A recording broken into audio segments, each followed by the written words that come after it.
Hello and welcome to the Stock Planner channel video on Fiverr, which is an international company that provides internet and computer services and facilitates people from working at home.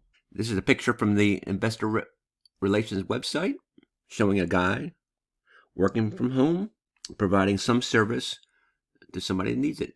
Some of these services are very, very cheap. They'll edit your videos, do some other routine tasks, create videos, write articles.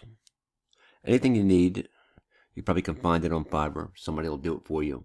As I said, Fiverr enables sellers to sell their services and buyers to buy them. This is Snowflake, and you want it to be solid green, and there's a lot of things not going for Fiverr. It's probably not profitable. The revenues are expected to grow 27%. I think that is good.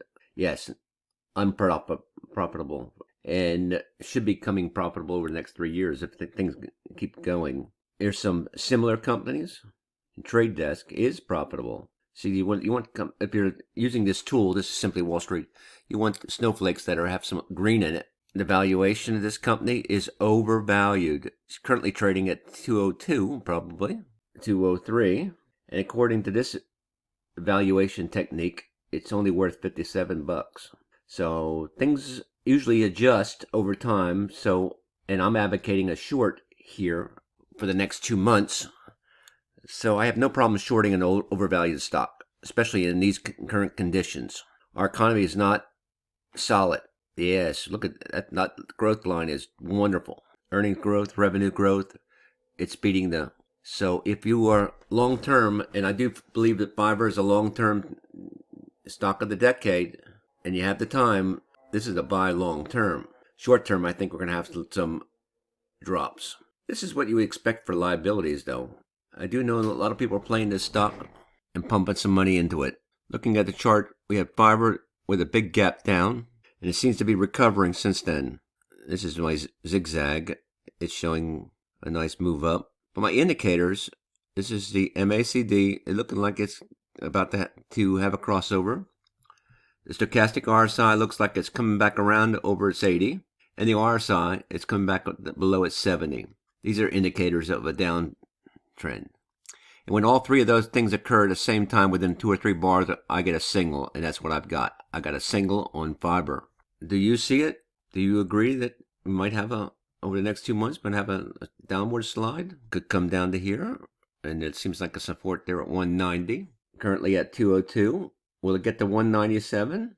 197, or at least 198. So if we could find some kind of deal, we could short the stock. And if you do 100 shares, that would be $20,000. I mean, if you have a small account, $10,000, you would only spend about $1,000. So that would give you about 5 shares. You could short 5 shares. And 5 shares at say it comes down to 190. That's $10 times 5. That's $50. Let's see if we can make a better deal using options. 198.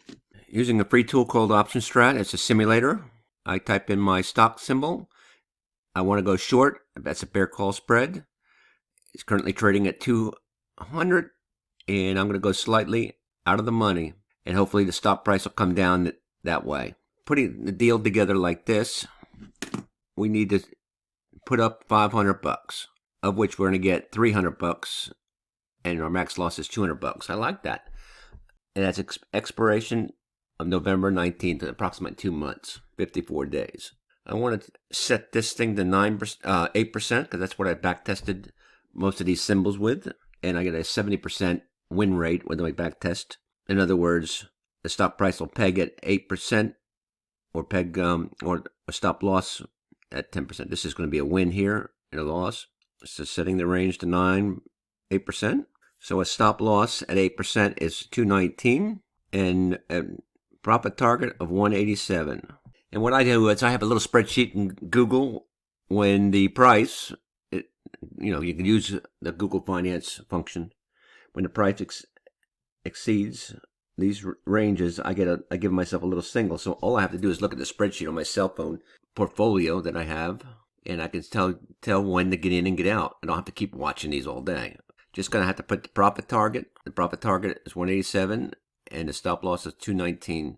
So if if any one of these occur, I will take profit anywhere along here up to 2 months out, or take a stop loss. Usually I don't wait that long if things not going my way, but I'd like to keep it around 3 or 4%. So this is my playing field. My playing field is this. That way I win more than I lose. Okay, so you don't want to do 8 and 8, but you want to let these ride. That's why I like it. Sometimes you just have to swing for the fences and let them ride. You don't taking lots of little profits quickly will not make you really profitable. I mean, you just because you'll end up having a big loss there somewhere and eat up all those little profits. Patience. Got to know how to let them ride. And I know this from a fact because I've never really learned how to let them ride until recently. For many, many years, I took profits quickly. Too quickly. Bad habit. Well, how does this look to you? Putting $500 up, making a possible $300, or losing $200? Taking profits along the way if you get a peg of 8%, if it goes down to 187. But as long as this thing sets to 197 or 198, that was our number, we have a winner, 198. This looks good to me. 198 is probably around there somewhere. 198. As long as it stays below that, you have a winner on your hand.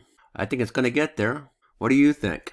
Please like and subscribe. Leave your comments below. I'd like to hear some agreement or disagreement with this. Should you short the stock? Do nothing? Wait for a pullback to be over and then go long? Because I think long-term, this fiber is a long-term stock. But I think over the next 2 months, there's going to be some stormy weather down here. Anyway, happy trading. Don't take yourself too seriously. Catch you on the flip.